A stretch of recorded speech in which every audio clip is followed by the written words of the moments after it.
Welcome back, and now we're turning our spotlight to young writers in Nigeria. We're going to be looking at, the challenges that they face, being writers and authors. And right here in the studio, I have a young writer. Her name is Alexandria Humphrey. Good morning and welcome to the program. Good morning.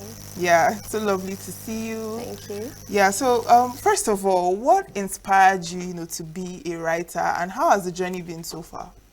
Okay, so I've been writing for as long as I can remember, as far back like primary school. As far back as primary school, and it started with like writing letters or things for my classmates. Then from there, I started writing little children's stories. I would just write on A4 paper, curls, and pin together with a stapler. Then it continued on through secondary school, but then it was just writing for fun. I didn't even think of monetizing it then. Then fast forward to my last year in uni, I had the idea to write a book now proper, instead of just little short stories here and there. And so far it's been amazing. Okay, so like how do you, come up with inspirations for, the stories that you write?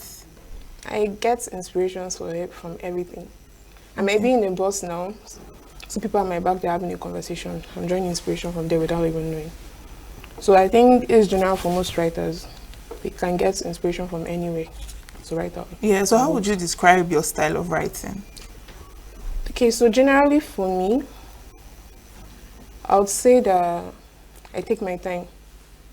Because most people want to feel, because this thing called like, want to be perfect. You won't always get it that first time. So just scribble whatever comes to head. Sometimes I'm always with my phone so that I get an inspiration, I record it. Okay. Then later on I come back. And most times what I record may not even be related to what I'm writing at the moment. But I'll not be asking myself, how do I connect this thing to this thing that's really going to look good in this book? So that's just how it goes for me, little by little. Okay. And so basically, since you're a writer, of course, you're very familiar with like literary works and other well-known writers. Yes. So now, when I ask how you draw your inspiration or your style of writing, I'd like to know like what kind of literature do you do actually? Okay, so in secondary school, I started with fantasy because I was heavy on fantasy. And back then, it's not that Nigerian literature wasn't widely read. It was, but we didn't really have much in that fantasy genre. So I read more foreign authors, and it inspired me to write those kind of books.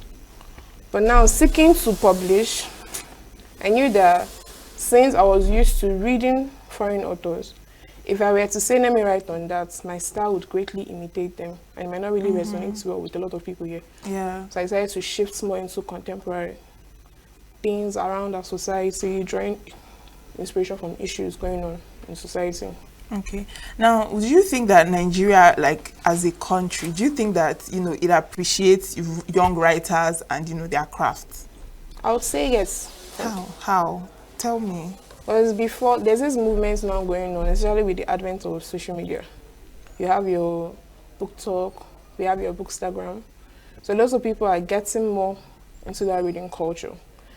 And they always want to promote new people. You usually you see groups or forums for upcoming writers, especially if you are indie published. So there's always like a sort of platform to help you.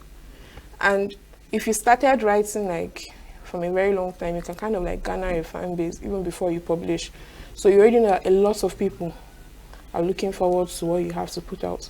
And people usually start by putting out free stories first, catch their attention, make them want more. Then you can now decide to go full blown or full scale.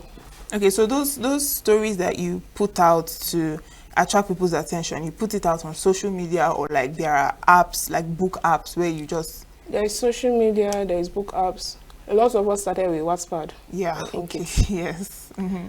So, and there is also other programs too now, because the book apps are more widespread. But people also have their own personal blogs. Okay. Or you can just keep it strictly to Medium or Twitter. Okay, and now one problem that I have noticed is that most young people don't really read that much. So when you talk about, the book groups and book forums, I just imagine that they might not really be that much because people want to see videos and like, I mean, social media, they rather like doom scroll and all of that stuff than actually sit down to like read through a 300-page book or a 500-page book. So like how would you say, you know, you get people to actually sit and like read your work? Okay, so my style of writing have always been, that's why I favor novellas more, because they are like they are fast-paced, they are short, I won't say straight to the point, but concise. So it's easy to enjoy, because you might say, oh, I don't really have time now to dive into a big book, so let me just pick up something small, something I can finish in a day. And there are also, even those big books you think that people won't read them, people will still read them. You see people literally planning a long vacation ahead, and already they tell you this book is on my TBR. They already bought it, they've kept it, waiting for that big vacation to come. So if it's for whether people read, people actually read. You think they don't read, but these groups now I mentioned, if you go there and you see the number of people in the groups, you know that truly, yes, people read. Yeah, okay. But do you think that writing as a career is something that is very sustainable in Nigeria, or you have to like combine it with something else? If you're indie published, I would say it combined with something. What do you mean by indie published? Independently published. Okay. Because most expenses, the cost, you're the one footing it. And for the fact that most of our printing supplies are imported, so it's priced quite high. That's why people will complain that why are books imported cheaper than the ones locally produced here. That's because the cost of production is usually high. So most people won't even make paperbacks first. They stick to ebooks. They sell on Seller, on Amazon. Then from the sales there, they put together a little something to maybe print a few copies. And you won't really look for big printing companies because they usually have like MOQs of 200 upwards. And I think I know just one that does print on demand here in Enugu, Pop-Up Publishers. But even at that, it's still money. So most people try to get published by traditional publishers, but it's a tight competition because what makes your story so compelling that they pick it out of the millions they receive. So there are always submissions, a lot of publishing houses, just do you get picked? And waiting to get picked can be discouraging. Yes. So a lot of people just be like, let me just do ebook first. You see people that publish their ebooks as far back as 2018, and the hard copy is coming out now in 2025. So they've gotten to that point now where they can comfortably print. So I would say for writing, if you are not traditionally published at the beginning, please find something else and add to the side. Okay. But if you are traditionally published and you have to also go through your contract, so to say that is a contract that favors you and not against you. Okay, so I take it that you are indie published? Yes. Okay, so that means you do something on the side aside from this? Yes.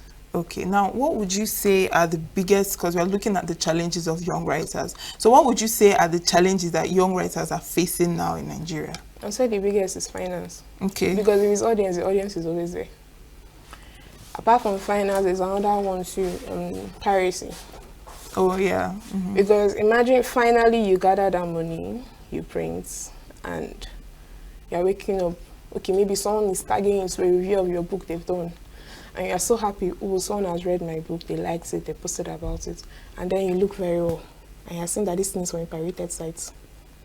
So now you're thinking all the stress you put into writing, all the time, in sickness and in health, come rain, come shine, all the money and everything, and someone is just sitting down at home, making money for free off your sweat. So apart from finance, we have a very big piracy issue here in Nigeria. Yeah, and I know that, you know, every work has this copyright something in front of it but it seems as if it's not being adhered to. Even when you go to these illegal sites and you download the soft copy, you will still see there the person's copyright is there. So I think sometimes there are people that, because there's something we call ACK readers. So basically it's like an advanced review copy. So you give it to them expecting, oh, I send you a free copy of my book. You give me reviews. Some people intentionally sign up for these copies so that when they read, they won't even give you that review back. They will not take that e-copy you've given them and put it on their own sites. So wow, a lot of people are even saying that, oh, they're not doing ACK reviews anymore.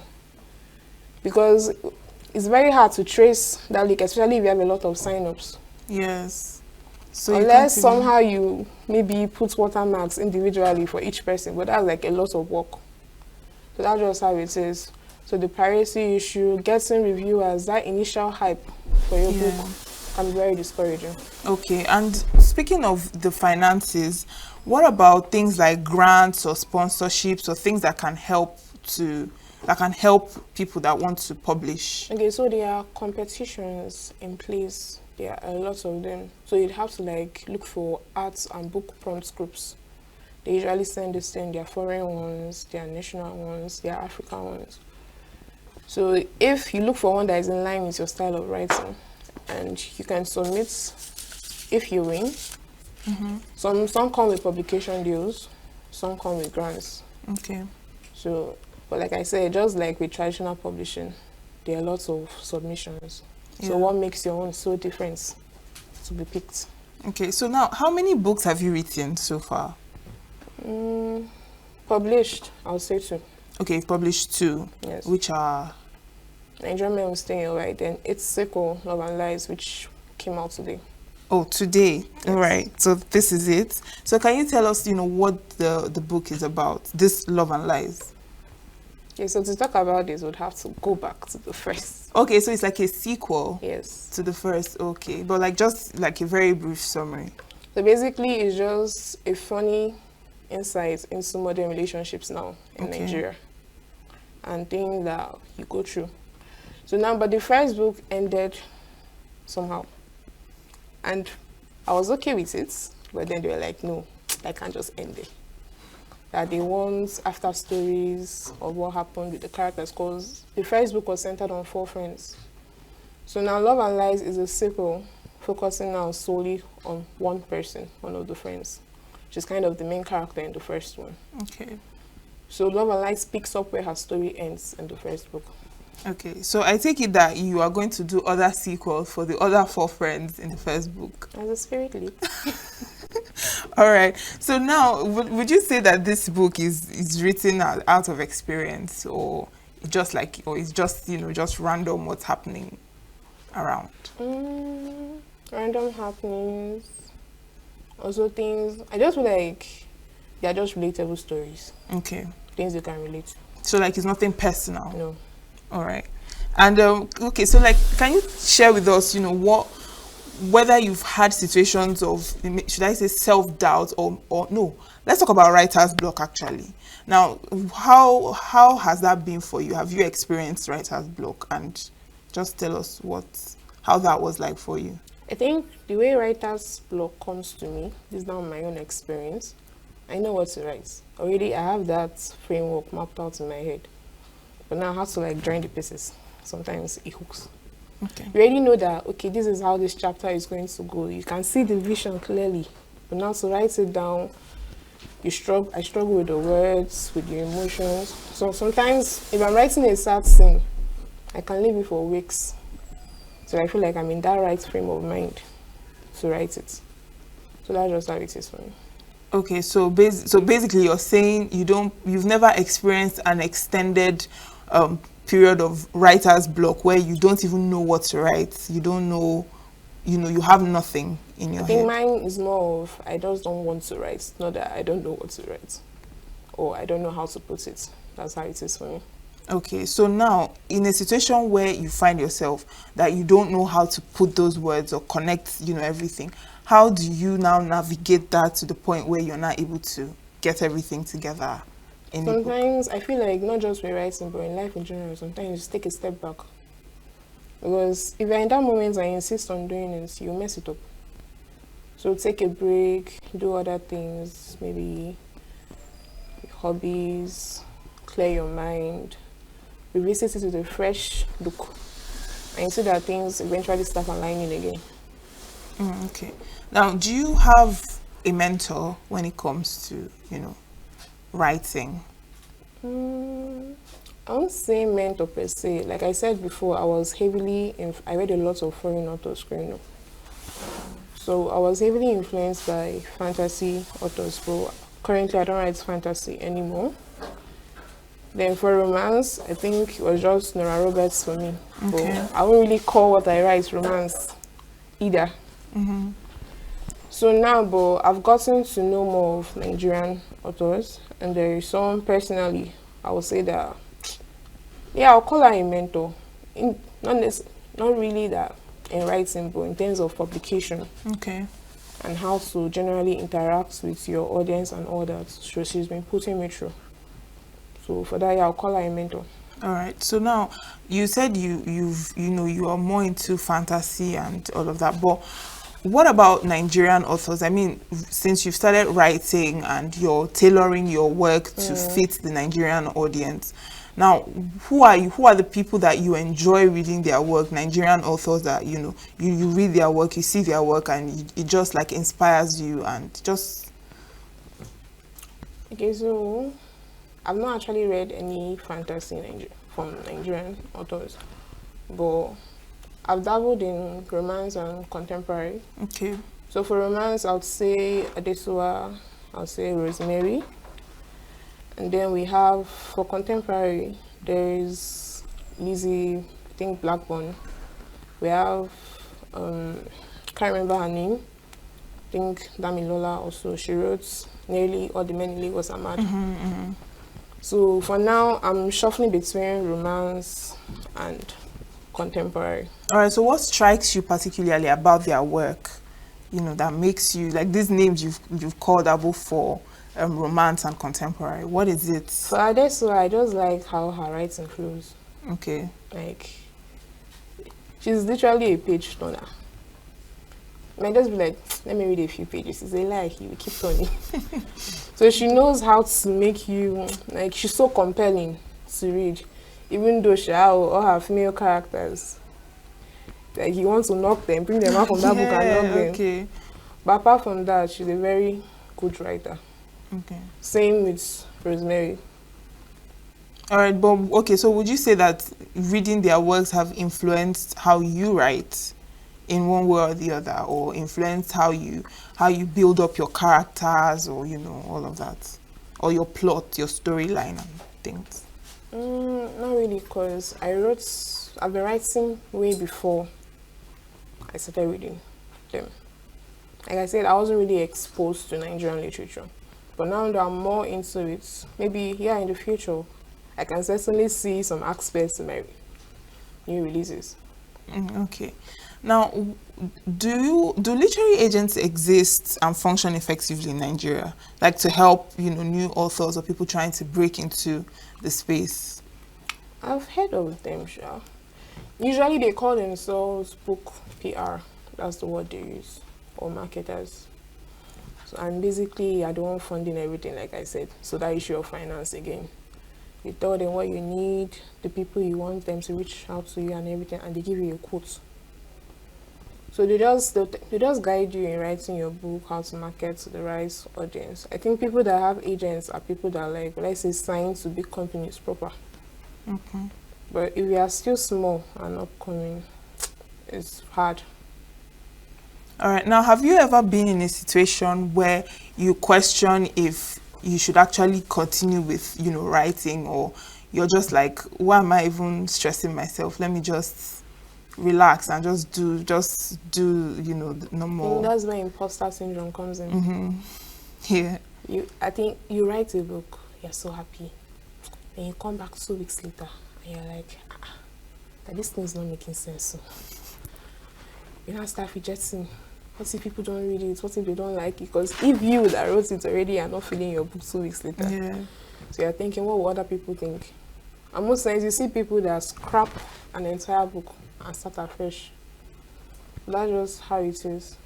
So I have that a lot of times. This book now, I'm not proud to say it, or less I'm proud to say, but I had to start over thrice. Wow. Wow. I read the first one. I came back, I was like, I'm not liking this angle again. I scraped it. Came back the second one. And by the time I was writing it the second time, a release date had been put. It was meant to be February earlier this year. Well, we are in January, and I'm like, I'm not liking the direction this book is going, And I'm asking myself, will I still meet up with this February?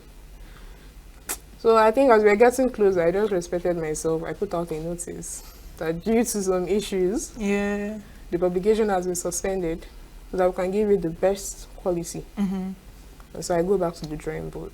I rearrange things. And I finally calm down and I rewrite again.